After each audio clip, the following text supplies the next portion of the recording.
Sahabat tani, sahabat Ajobe semuanya, ini kita lagi di Gedok. Gedok, Gampong Salapakat. Gampong? Salapakat. Dusun dengan- Teladan. Dengan siapa nih? Ini dengan Bang Po BA Nandron. Mawardi. Dengan Pak Mawardi. Hmm.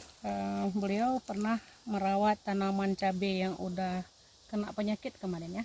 Kena bibit tua, Bibit tua. Kena apa lagi? Kena trak apa? kena antrak, Kena penyakit antrak. antrak nosa. Sekarang setelah dirawat Ajobes, inilah hasilnya buat sementara. Buahnya sudah mantap. Ya Pak, nampak perkembangannya? Nampak, lebih nampaknya. Batangnya pun sudah panjang. Pertumbuhan batangnya nampak, perkembangan daunnya dan bunganya juga ada ya. Ya. Berapa lama udah Pak ini dispray? Ini udah 15 hari. 15 hari, berarti untuk 15 hari kita udah nampak lihat